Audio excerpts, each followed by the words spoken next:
اب میرے بھائیوں سب ٹاپک نمبر 6 وہ ہے رمضان کے روزوں کی سحری اور افطاری سے متعلق فقہی احکام و مسائل. یہ بہت کرٹیکل ہیں.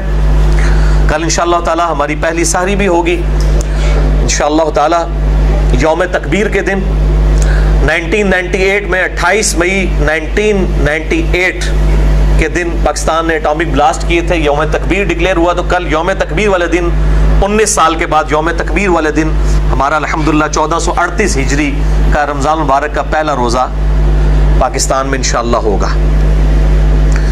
تو یہ سحری اور افطاری کے فقہی احکام و مسائل. یہ عموماً فقہ کا لفظ جب بولا جاتا ہے تو اس سے مراد کوئی فقہ الاحناف یا فقہ حنفی نہیں ہوتا، بلکہ یہ فقہ الاسلام ہے. فقہ عربی میں کہتے ہیں ٹرو انڈرسٹینڈنگ کو، سمجھ بوجھ کو، کسی بات کو صحیح طریقے سے اس کی تہ تک پہنچنے کو. اسی کانٹیکسٹ میں بخاری اور مسلم دونوں میں حدیث موجود ہے اور مشکات میں اس کا نمبر ہے 200. حضرت معاویہ ابن ابی سفیان رضی اللہ تعالیٰ عنہ روایت کرتے ہیں کہ آپ صلی اللہ علیہ وآلہ وسلم نے فرمایا اللہ تعالیٰ جس کے ساتھ بھلائی کا ارادہ فرماتا ہے اسے دین کی فقہ عطا فرما دیتا ہے، دین کی سمجھ عطا فرما دیتا ہے. اور ساتھ ہی فرمایا وَإِنَّمَا أَنَا قَاسِمٌ وَاللَّهُ يُعْطِي، اور میں تو صرف تقسیم کرنے والا ہوں، عطا فرمانے والی ذات تو اللہ کی ہے. یعنی یہ علم دین ہے، سمجھ بوجھ اللہ تعالیٰ کی طرف سے ہے، اور میں جو لوگوں میں ڈسٹریبیوٹ کر رہا ہوں دین کا نالج تو اللہ کی عطا سے کر رہا ہوں. تو یہ اسی پر امام بخاری نے باب بھی باندھا ہے کہ اللہ تعالیٰ جس کے ساتھ بھلائی کا ارادہ فرماتا ہے اسے دین کی سمجھ عطا فرما دیتا ہے. اور یہی وہ آدھا ٹکڑا ہے جس کو بیان کرتے ہیں کہ آپ صلی اللہ علیہ وسلم رزق بھی تقسیم کر رہے ہیں، لوگوں کو اولاد بھی دے رہے ہیں، اور وہ کہتے ہیں دیکھیں جی یہ حدیث ہے کہ اللہ تعالیٰ دیتا ہے میں تقسیم کرنے والا ہوں. یہ دین کے کانٹیکسٹ میں بات ہو رہی ہے. اس حوالے سے میرا ایک پورا الگ سے ایک کلپ بھی چڑھا ہوا ہے بڑا ڈیٹیل، جسے شوق ہو تو وہ یوٹیوب پہ دیکھ سکتا ہے. سحری اور افطاری سے متعلق یہ جو فقہی احکام و مسائل ہیں ان کو ڈیڈکٹ کرنے کے لیے میں کل 17 صحیح الاسناد احادیث ڈسکس کروں گا. اور یہ میں نے 17 کا عدد لیا ہے کہ اہل سنت اور اہل تشیع کا اجماع ہے دن رات میں فرض نمازوں کی تعداد، جو رکعتوں کی تعداد ہے وہ 17 ہے. فجر کے 2 فرض، ظہر 4، عصر 4، مغرب 3 اور عشاء کے 4. یہ 17 حدیث کل 3 ٹاپکس کے اندر ڈسکس ہوں گی. پہلی 7 احادیث جو ہے وہ سحری سے متعلق، اگلی 5 افطار سے متعلق، اور اس سے اگلی 5 جو ہے وہ پرٹیکولرلی افطاری کا جو ٹائم کا اختلاف ہے سنی اور شیعہ کا، اس پہ میں انشاءاللہ حق بات جو ہے وہ بیان کروں گا. یہ 17 احادیث ایک انٹلیکچوئل ترتیب کے ساتھ میں نے جمع کی ہیں. ان تمام احادیث کے نمبرز انشاءاللہ میں پرائمری کتاب سے نہیں بلکہ سیکنڈری کتاب جو ہے مشکات المصابیح، جسے میں نے ڈکلیئر کیا ہے مشکات از دا انسائکلوپیڈیا آف حدیث، اہل سنت کی مین سٹریم کی کل کم از کم 13 کتابوں کے یہ نوٹس ہیں. بخاری، مسلم، جامع ترمذی، سنن ابی داؤد، نسائی، ابن ماجہ، الموطا امام مالک، مسند احمد اور المستدرک للحاکم، سنن الکبری البیہقی، اور باقی کتابوں میں سے یہ نوٹس ہیں 6294 احادیث، 6294 احادیث. 3 PDF ہماری ویب سائٹ اہل سنت پاک .com پر شیخ زبیر لیزئی رحمہ اللہ تعالیٰ کی تحقیق اور تحکیم کے ساتھ اور تخریج کے ساتھ موجود ہیں. جسے شوق ہو تو وہ ڈاؤن لوڈ کریں. اس میں اس کے نمبرز کے تحت فٹ نوٹ پہ آپ کو پرائمری کتابوں کے نمبر بھی اور ان پہ حکم لگے ہوئے بھی انشاءاللہ تعالیٰ مل جائیں گے. تو یہ میں مشکات میں نے الگ سے لیکچر بھی دیا ہے، مسئلہ نمبر 111B مشکات المصابیح کا مکمل تعارف، وہ ضرور دیکھیں. پہلی حدیث بخاری اور مسلم دونوں میں موجود ہے. مشکات میں 1982 آپ صلی اللہ علیہ وآلہ وسلم نے فرمایا سحری کھایا کرو، سحری کے کھانے میں برکت ہے. یعنی سحری کو ترغیب دلائی گئی ہے کہ اس کو کھانا ہے. یہ اکثر لوگ 8 پیرا روزہ رکھ لیتے ہیں بغیر سحری کو اور بڑا فخریہ بتاتے ہیں، جبکہ یہ فخریہ چیز نہیں ہے، تو چھپانی چاہیے. سحری کھا کر روزہ رکھنا یہ برکت کا باعث ہے، اور آپ صلی اللہ علیہ وآلہ وسلم نے اس کی ترغیب دلائی ہے. اسی کانٹیکسٹ میں دوسری حدیث ہے صحیح مسلم کی مشکات میں 1983 آپ صلی اللہ علیہ وآلہ وسلم نے فرمایا ہمارے اور اہل کتاب کے روزوں میں فرق ہی سحری کھانے کا فرق ہے. یعنی یہود و نصارہ کی مخالفت کرنی ہے، وہ بغیر سحری کے روزہ رکھتے ہیں، تم سحری کھایا کرو. وہ رات کو ہی مطلب کھا پی لیتے ہیں, صبح کے وقت نہیں اٹھتے اور پھر اگلے دن اس طرح روزہ رکھتے ہیں ابھی بھی. اور جو مسلمان ہیں ان کے لیے سنت یہ ہے کہ وہ سحری کا اہتمام کریں گے, کیونکہ اہل کتاب کے روزوں میں اور ہمارے روزوں میں سحری کھانے کا فرق ہے.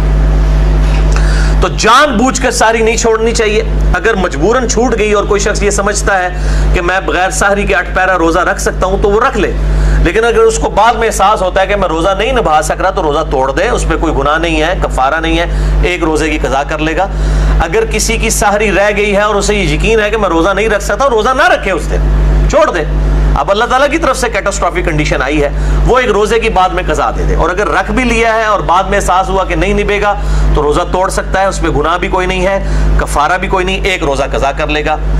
اور اس پہ ایک ایکسیپشن ہے, آپ صلی اللہ علیہ وآلہ وسلم کے حوالے سے بخاری اور مسلم میں حدیث موجود ہے اور مشکات میں اس کا نمبر ہے 1986 کہ آپ صلی اللہ علیہ وسلم وصال کے روزے رکھا کرتے تھے, بغیر افطار کیے اگلے دن کا روزہ اور پھر اگلے دن کا روزہ, اس طریقے سے مسلسل کئی دن کے روزے رکھتے تھے. بعض اصحاب نے آپ کی سنت کی پیروی میں روزہ رکھا تو ظاہر ہے وہ پھر مسجد میں بے ہوش ہونا شروع ہو گئے, تو آپ صلی اللہ علیہ وآلہ وسلم نے ان کو ڈانٹا اور آپ نے فرمایا ایکم مثلی, تم میں سے میری مثل کوئی کون ہو سکتا ہے, میں رات کے وقت میرا رب مجھے کھلا بھی دیتا ہے پلا بھی دیتا ہے. تو آپ صلی اللہ علیہ وسلم کی خصوصیت ہے کہ آپ مسلسل افطار کیے بغیر روزے رکھ لیا کرتے تھے. یہ آپ صلی اللہ علیہ وآلہ وسلم کی خصوصیت ہے, امت میں کسی کو اجازت نہیں. ان کو کہتے ہیں وصال کے روزے, وصل کہتے ہیں نا ملنے کو, یعنی روزے ملاتے جائیں, یہ آپ صلی اللہ علیہ وآلہ وسلم کی خصوصیت ہے. تو آپ نے فرمایا ایکم مثلی, تم میں سے کون میری مثل ہو سکتا ہے. کسی صحابی نے نہیں کہا کہ قل انما انا بشر مثلکم, اے نبی تم فرما دو کہ میں انسان ہونے میں تمہاری طرح ہوں. صحابہ کو یہ بات پتا تھی کہ یہ مثل کے اعتبار سے ایز اے اسپیشیز بات نہیں ہو رہی, بلکہ آپ کے مرتبے کی بات ہو رہی ہے, اور آپ کا مثل واقعی کوئی نہیں ہو سکتا.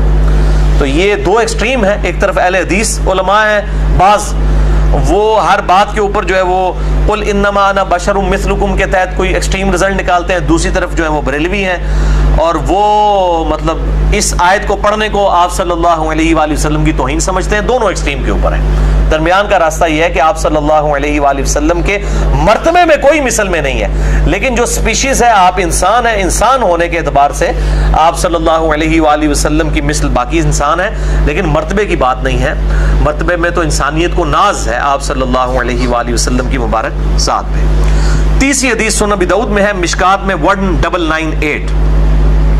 آپ صلی اللہ علیہ وآلہ وسلم نے فرمایا مؤمن کی بہترین سحری کھجور کھانا ہے. یہ کھجور صرف افطاری کے لیے نہیں ہے, سحری کے لیے بھی ہے سنت, اور بلکہ اس کے اندر بڑی طاقت ہے.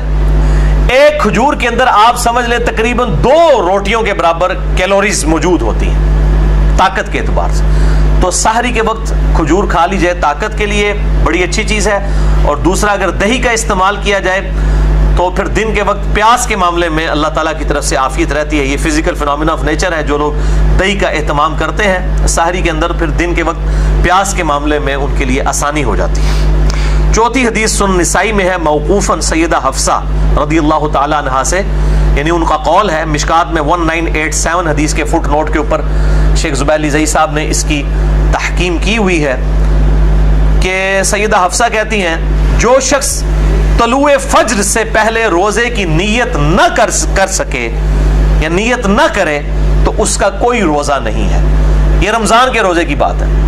اگر فجر کا وقت شروع ہونے سے پہلے یعنی ختم سحری سے پہلے اس نے روزے کی نیت کی, یعنی رات کو ڈاواں ڈول تھا, شاید سفر پہ جانا تھا یا کوئی اور عذر تھا, اب وہ رات کو اس کو کلیئر نہیں تھا میں روزہ رکھوں گا یا نہیں رکھوں گا, تو اب اسے فجر کا وقت شروع ہونے سے پہلے نیت کرنی ہوگی. ویسے تو ہم رات کو جو سوتے ہیں وہ ہماری نیت ہوتی ہے, وہ یہ نہیں ہے کہ کوئی آپ نے کوئی زبان سے نیت کرنی ہوتی ہے, دل کے ارادے کا نام ہے. نیت کے بغیر تو کوئی کام بھی نہیں ہوگا. بخاری اور مسلم کی متفق علیہ حدیث ہے, بخاری کی پہلی حدیث یہی ہے اور مشکات کی بھی پہلی حدیث یہی ہے, انما الاعمال بالنیات, اعمال کا دار و مدار نیتوں پر ہے. لیکن نیت زبان سے نہیں کرنی ہوتی. جب ہم وضو کرنے لگتے ہیں تو کیا زبان سے نیت کرتا ہوں, نیت کرتا ہوں اس وضو کی خاص واسطے نماز عشاء کے, نہیں, دل کا ارادے کا نام ہوتا ہے. تو نیت دل کے ارادے کا نام ہے. اور یہ جو دعا جو ہے وہ نیت کی مشہور ہے, یہ بالکل جعلی جھوٹی فیبریکیٹڈ ہے. وَبِصَوْمِ غَدٍ نَوَيْتُ مِنْ شَهْرِ رمضان, میں رمضان کے کل کے روزے کی نیت کرتا ہوں. کل کا روزہ کیا, وہ روزہ تو آج کا ہوتا ہے, کیونکہ رمضان کے اندر تو مغرب کے بعد سے ہی جو ہے وہ دن شروع ہو جاتا ہے. ابھی دیکھیں آج شعبان کی 30ویں تھی لیکن ہم نے قیام اللیل کیا ہے کیونکہ رات رمضان کی مغرب کے بعد شروع ہو چکی ہے. کل انشاءاللہ تعالی پہلا روزہ ہے. تو وہ بالکل جعلی دعا ہے, بالکل ثابت نہیں, کسی ضعیف روایت میں موجود نہیں ہے. تو یہ فرض روزے کی نیت رات کو ہونا وہ ڈیفالٹ میں ہوتی ہے, یہ ضروری ہے. ہاں اس شخص کے لیے جو اب ڈاواں ڈول ہے میں کل سفر پہ جاؤں گا یا نہیں جاؤں گا, پھر اس کو فجر سے پہلے ذہن میں نیت کو حاضر کرنا ہوگا. البتہ نفلی روزے کی نیت کا کوئی نہیں ہے مسئلہ. نفلی روزے کی نیت آپ ظہر سے پہلے بھی, زوال آفتاب سے پہلے بھی کر سکتے ہیں. اسی کانٹیکسٹ میں صحیح مسلم میں حدیث ہے مشکات میں 2076 کہ عائشہ رضی اللہ تعالیٰ عنہ کہتی ہیں کہ آپ صلی اللہ علیہ وآلہ وسلم بسا اوقات گھر تشریف لاتے اور پوچھتے کچھ کھانے کے لیے ہے, ناشتے کے لیے, تو میں کہہ دیتی یا رسول اللہ کچھ بھی نہیں. تو آپ فرماتے چلو ٹھیک ہے میں آج پھر روزہ رکھ لیتا ہوں, یعنی بغیر کھائے پیے, اور نیت بھی اس وقت کی نفلی روزے کی. اور سیدہ عائشہ کہتی ہیں آپ روزہ رکھ لیتے اور بسا اوقات کسی کی طرف سے کوئی گفٹ آ جاتا ناشتے کے طور پر, تو آپ صلی اللہ علیہ وسلم اسی وقت اپنا روزہ افطار بھی کر لیتے کہ چلو ناشتہ آ گیا تو روزہ توڑ بھی دیتے, اور پھر نفلی روزہ ظاہر توڑ دیں گے, اس کی نہ کوئی قضا ہے نہ کوئی کفارہ ہے. یہ حنفیوں کا بالکل باطل موقف ہے. جو عبادت خود نفلی ہے اس کا قضا اور کفارہ کیسے ہو سکتا ہے؟ واجب تو ہے نہیں ہے. تو نفلی روزہ کو جان بوجھ کے بھی توڑ دے, نہ قضا ہے نہ کفارہ ہے نہ کوئی گناہ کا کام ہے. البتہ فرض روزہ اگر کوئی جان بوجھ کر توڑے گا تو میں پچھلی دفعہ اس کے کفارے کے حوالے سے ڈسکشن کر چکا ہوں. تو یہ نفلی اور فرض روزوں کا فرق سمجھیے گا. 5ویں حدیث بھی بخاری اور مسلم دونوں میں ہے مشکات میں 2001. اما عائشہ رضی اللہ تعالیٰ عنہ کہتی ہیں کہ آپ صلی اللہ علیہ وآلہ وسلم احتلام کی وجہ سے نہیں بلکہ کسی اور وجہ سے, اور سیدہ عائشہ نے یعنی وہ پردے میں بات کی, یعنی میاں بیوی کے ازدواجی تعلق کی وجہ سے آپ صلی اللہ علیہ وآلہ وسلم جب طلوع فجر اس حال میں کرتے کہ آپ جنوبی ہوتے, یعنی آپ پر غسل فرض ہوتا. اب احتلام والا معاملہ تو اس سے بھی زیادہ کریٹیکل ہے, وہ تو انسان کے اختیار میں بھی نہیں ہے. آپ صلی اللہ علیہ وآلہ وسلم اپنی بیویوں سے ازدواجی تعلق کی وجہ سے, یعنی پری پلانڈ, آپ کو پتہ بھی ہوتا کہ میرے پہ غسل فرض ہے, آپ رات کو غسل کر کے نہ سوتے بلکہ اسی طریقے سے سو جاتے, اور صبح اس حالت میں اٹھتے کہ آپ جنوبی ہوتے اور ختم سحری بھی ہو چکا ہوتا, یعنی طلوع فجر بھی, یعنی آپ نے سحری بھی نہیں کی ہے اور غسل بھی نہیں اتارا ہوا, تو آپ صلی اللہ علیہ وسلم اسی حال میں روزہ رکھ لیا کرتے. یعنی روزہ رکھنے کے لیے جنوبی شخص کا غسل اتارنا ضروری نہیں ہے, بغیر غسل اتارے بھی وہ سحری کھا کے روزہ رکھ سکتا ہے. فجر کا وقت داخل ہونے کے بعد غسل کر لے, یا اگر فجر کا وقت داخل ہونے کے بعد اٹھا ہے تو 8 پہرا روزہ رکھنا چاہ رہا ہے تو بعد میں غسل اتار لے, جس طرح آپ صلی اللہ علیہ وآلہ وسلم کے کیس میں ہوا. اور یہ بڑی ڈیٹیل حدیث بخاری اور مسلم میں ہے کہ حضرت ابو ہریرہ یہ فتویٰ دیا کرتے تھے کہ جس پہ غسل فرض ہو جب تک غسل نہیں اتارے گا وہ شخص روزہ نہیں رکھ سکتا. تو اس کے جواب میں اما عائشہ نے جب یہ حدیث سنائی تو سیدنا ابو ہریرہ نے اپنے فتوے سے رجوع کیا. اب حضرت ابو ہریرہ رضی اللہ تعالیٰ عنہ آپ صلی اللہ علیہ وآلہ وسلم کی وفات کے 30 سال تک بعد میں بھی یہ غلط فتویٰ دیا کرتے تھے, اور جب سیدہ عائشہ سے ان کو یہ بات پتہ چلی تو انہوں نے رجوع کیا. تو اگر امام ابو ہریرہ سے کوئی حدیث چھپی رہ سکتی ہے جو سب سے بڑے محدث ہیں, تو امام حنیفہ سے بھی کوئی حدیث چھپی رہ سکتی ہے. کہتے نہیں امام حنیفہ کو میں غلطی لگ گئی, بھائی حضرت ابو ہریرہ جو سب زیادہ حدیثیں روایت کرنے والے ہیں ان تک حدیث نہیں پہنچی, وہ یہ فتویٰ دیتے تھے کہ جس پہ غسل فرض ہو وہ بغیر غسل اتارے روزہ نہیں رکھ سکتا. تو اور کسی کو غلطی کیا نہیں لگ سکتی, بڑے سے بڑے شخص کو بھی غلطی لگ سکتی ہے. اور امام مالک کا جو قول ہے کہ آپ صلی اللہ علیہ وآلہ وسلم کی قبر مبارک کی طرف اشارہ کر کے کہتے تھے کہ اس صاحب قبر کے علاوہ کوئی روئے عرض پہ ایسا شخص نہیں ہے کہ جس کی ہر بات مقبول ہو, سوائے ان کی ہر بات مقبول ہے, کوئی مردود نہیں. اور پھر فرمایا کرتے ہیں ان کے علاوہ کوئی ایسا شخص نہیں ہے کہ جس کے ساتھ اختلاف نہ کیا جا سکے, ہر شخص سے اختلاف ہو سکتا ہے سوائے آپ صلی اللہ علیہ وآلہ وسلم کے. 6ٹھی حدیث بھی بخاری اور مسلم دونوں میں ہے مشکات میں 680. سیدنا بلال رضی اللہ تعالیٰ عنہ طلوع فجر سے پہلے اذان دیا کرتے تھے رات کے وقت میں. تو آپ صلی اللہ علیہ وآلہ وسلم نے اپنے اصحاب سے فرمایا کہ بلال طلوع فجر یعنی جو ختم سحری ہے اس سے پہلے اذان دیتا ہے. بلال کی اذان تمہیں کھانے پینے سے نہ روکے, یعنی وہ لوگوں کو اٹھانے کے لیے اذان دیا کرتے تھے. عرب میں اب بھی ہوتی ہے، یہاں پر بھی اہل حدیث حضرات دیتے ہیں اذان، یعنی صبح کاذب کے وقت میں، صبح صادق سے پہلے اذان دیا کرتے تھے. تو فرمایا کہ اس کی اذان تمہیں کھانے پینے سے نہ روکے جب تک ابن ام مکتوم اذان نہ دیں، سحری کھاتے رہو. اور راوی کہتے ہیں ابن ام مکتوم نابینا صحابی تھے، جب تک ان کو کوئی بتاتا نہیں تھا کہ فجر کا وقت داخل ہو چکا ہے تو وہ اذان نہیں دیتے تھے. ان کی ذمہ داری تھی کہ وہ اذان دیا کرتے تھے فجر کا وقت داخل ہوتے ہی، ختم سحری. یہ آج کل کی اذانوں پہ نہ جائیے گا، بعض کا اذانیں 5 منٹ لیٹ ہو جاتی ہیں. آج کل گھڑی کا اعتبار ہوگا، جو ختم سحری کا ٹائم ہے گھڑی کو فالو کریں، اذانوں پہ نہ رہیں. اذانوں کا تو کوئی پتہ نہیں کس وقت اذان ہو سکتا ہے لیٹ ہو جائے، ہو سکتا ہے جلدی ہو جائے، لوگ اتنا اہتمام نہیں کرتے. تو آپ صلی اللہ علیہ وآلہ وسلم نے فرمایا کہ جب تک ختم سحری نہ ہو اس وقت کھاتے پیتے رہو. اسی کانٹیکس میں صحیح مسلم میں ایک حدیث ہے، جامع ترمذی میں بھی اور مشکات میں ہے 681، کہ آپ صلی اللہ علیہ وسلم نے فرمایا اذان بلال یعنی صبح کاذب کے وقت جو اذان دیتے ہیں تمہیں سحری کھانے سے نہ روکے، لیکن جب روشنی افق پر پھیل جائے یعنی صبح صادق ہو جائے، وہ ٹیولائٹ سا جو ظاہر ہوتا ہے، تو کھانے پینے سے رک جاؤ. یعنی جب ختم سحری کا وقت ہو، طلوع فجر ہو، فجر کا وقت شروع ہو جائے تو پھر کھانے پینے سے رک جاؤ. اسی کانٹیکس میں قرآن حکیم میں آیت ہم پہلے ڈسکس کر چکے ہیں، سورۃ البقرہ آیت نمبر 187، وَكُلُوا وَاشْرَبُوا حَتَّى يَتَبَيَّنَ لَكُمُ الْخَيْطُ الْأَبْيَضُ مِنَ الْخَيْطِ الْأَسْوَدِ، اور کھاؤ اور پیو یہاں تک کہ صبح کا جو فجر کے وقت، من الفجر، فجر کے وقت رات کا جو سیاہ ڈھورا ہے وہ صبح کے سفید ڈورے سے ممتاز نہ ہو جائے. یعنی نیچے سفیدی نظر آتی ہے اور اوپر رات کا سیاہ ڈورا، جب یہ بالکل واضح ہو جائے اس وقت صبح صادق یعنی ختم سحری اور طلوع فجر ہو جائے گا، کھانا پینا اس وقت روک دو.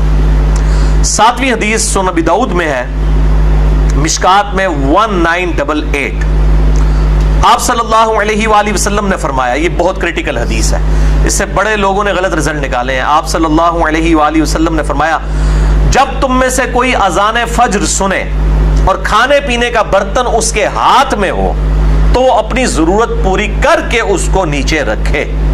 اس پہ امام ابو داؤد نے باب باندھا ہے کہ برتن ہاتھ میں ہو اور انسان اذان سنے تو اس وقت کیا کرے. یعنی اگر کھا پی رہا تھا اور اسی دوران اذان شروع ہوئی، اس اذان سے مراد ہے کہ ختم سحری ہوگی، تو پھر وہ جو ہاتھ میں کھانا موجود ہے سامنے برتن میں اور پانی، اس سے فوراً سحری اپنی مکمل کر لے. لیکن یہ اس صورت میں ہے کہ وہ آلریڈی سحری کر رہا تھا، یہ نہیں کہ ایک بندے نے روٹین بنائی ہوئی ہے کہ وہ آخری 2 منٹ میں اٹھ کے سحری کرتا ہے، اس کے لیے نہیں ہے، کیٹاسٹروفک کنڈیشن کے لیے. اور بعض لوگ تو ایسے ہیں جو مطلب آدھا گھنٹہ پہلے سحری کر لیتے ہیں، پھر انتظار میں بیٹھے رہتے ہیں، جیسے ہی اذان شروع ہوتی ہے کہتے ہیں پانی پی لو، جلدی پانی پی لو. وہ روزہ توڑ رہے ہوتے ہیں، وہ افطاری کر رہے ہوتے ہیں، وہ سحری نہیں کر رہے ہوتے. ان کو بتا دیں آپ افطاری کر رہے ہیں، روزہ تو آپ رکھ چکے تھے، اب آپ نے فجر کے وقت ہی افطار کر لیا اس کو، یعنی روزہ توڑ دیا. میں نے خود یہ آبزرو کیا ہے، 2008 کی بات ہے، میں ایک اہل حدیث مسجد میں اعتکاف بیٹھا اسلام آباد میں، وہاں پہ اجتماعی اعتکاف ہوتا تھا، 500-600 بندے جو ہیں وہ اعتکاف کرتے تھے. تو وہاں میں نے یہ چیز آبزرو کی کہ لوگ سحری پہلے ہی کر کے فارغ ہو جاتے تھے، پھر 15-20 منٹ تک گپے مارتے رہتے تھے، اور جیسے ہی اذان شروع ہوتی تھی سارے کولر کی طرف بھاگتے تھے.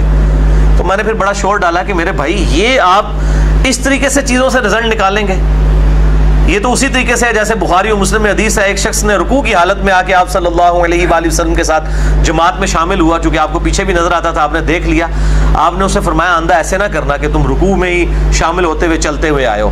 تو اب آپ صلی اللہ علیہ وآلہ وسلم ایک چیز سے منع فرما دے اور ایک بندہ اس کی روٹین بنا لے اور پھر کہ جی رکوع میں رکعت مل جاتی ہے، اتنا غلط رزلٹ نکال لے. یہ بالکل اسی طریقے سے غلط رزلٹ نکالا ہوا ہے. یہ تو ہے اگر کوئی کھا پی رہا تھا اس دوران اذان شروع ہو گئی تو اب اس کو اجازت ہے کہ وہ اس کو کنٹینیو کرے. اور اس میں سحری اور افطاری کے لیے صرف ٹائم اور گھڑی کا اعتبار کیا جائے، گھڑی سٹینڈرڈ ٹائم ہونی چاہیے، اس کو فالو کریں. اور عموماً مؤذن حضرات جو ہے وہ ان چیزوں کا اہتمام نہیں کرتے، اور آج کل تو ہمارے پاس مسلم پرو جو ہے وہ اینڈرائڈ ایپ موجود ہے، اور اس طریقے سے سلاٹ ٹائم کے نام کا سافٹ ویئر اور چیزیں موجود ہیں، اس سے ٹائم جو ہے اس کو دے کے سٹینڈرڈ ٹائم کو فالو کریں. ٹائم ہو جائے آپ سحری ختم کر دیں، افطاری شروع کر سکتے ہیں جب مغرب کا وقت ہو جائے، اذان ہو یا نہ ہو. اذان کا اس سے کوئی تعلق نہیں، پہلے تو صرف اذان ہی ایک سورس تھا نا لوگوں کو مطلع کرنے کا، اب ہمارے پاس اس سے بھی ایک بہتر سورس ہے, بالکل ٹائنیز ڈیٹیل تک. ہم اذان کے اوپر ریلائی نہیں کریں گے صرف, کیونکہ اذان کی گارنٹی نہیں ہے کہ وہ ٹائم کو دیکھ کے دے رہے ہیں یا نہیں دے رہے ہیں, بد احتیاطی بھی ہو سکتی ہے اس حوالے سے. تو ایک ایکسٹریم پہ تو یہ لوگ ہیں جو یہ کھانے پینے والا معاملہ جو ہے وہ موقوف کر کے پھر اذان کے وقت پانی پی رہے ہوتے ہیں, اور دوسری ایکسٹریم پہ وہ لوگ ہیں جو اس فیسلٹی کو چھیننا چاہتے ہیں, خصوصاً ہمارے حنفی بھائی. وہ کہتے ہیں نہیں جی جناب, جب ٹائم ختم سحری ہو گیا, چاہے ہاتھ میں بھی برتن تھا, ادھر ہی نوالا آپ چھوڑ دیں گے, آپ اس کو مکمل نہیں کر سکتے.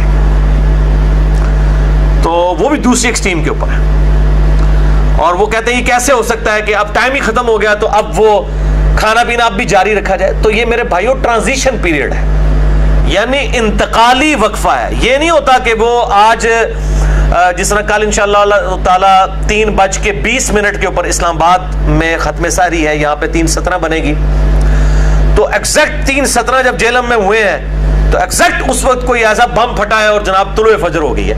وہ آہستہ آہستہ جو ہے وہ صبح کاذب جو ہے صبح صادق میں داخل ہونا شروع ہوتی ہے, یعنی ایک ٹرانزیشن پیریڈ ہوتا ہے.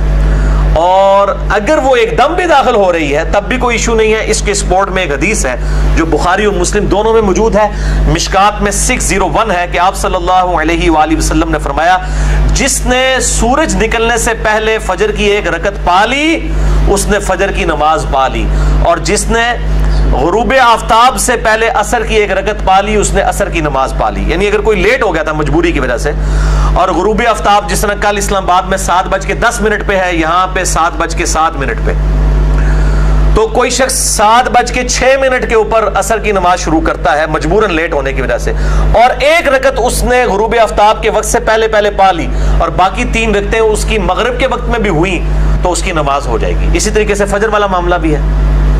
اب حنفی عصر والا مانتے ہیں, فجر والا نہیں مانتے. افتؤمنون ببعض الکتاب وتکفرون ببعض.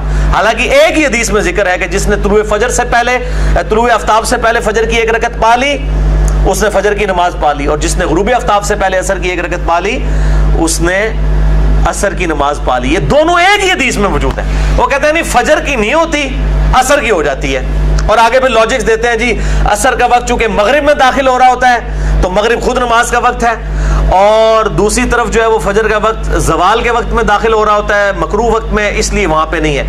یہ جو لاجکس نکالتے ہیں نا, ان کے لیے پھکی میرے پاس ہی ہے. ان سے یہ پوچھیں کہ پیشاب جو ہے یہ زیادہ ناپاک قطرہ ہے یا منی زیادہ ناپاک ہے, تو یہ کہیں گے جی پیشاب,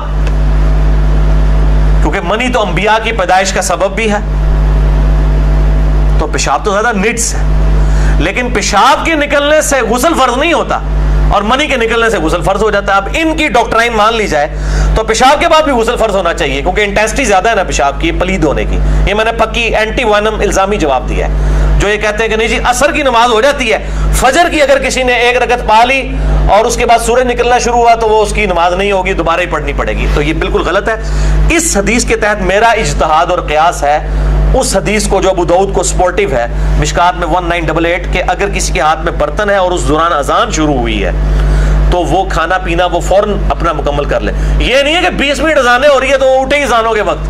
آج کل اذانیں بھی بڑی لمبیاں ہوندیاں نے, وہ کہتے ہیں آخری اذان تک کھاندے رہو. آخری اذان نہیں پائی جی, ایک اذان جیڑی اس ٹائم دے وچ ہوئی ہے, ایگزیکٹ اس وقت جو سٹینڈرڈ ٹائم کے مطابق, اس اذان کے اندر اندر آپ نے کھانا پینا مکمل کرنا, یعنی 1-1.5 منٹ کے اندر اندر اپنا آپ کو مکمل کریں.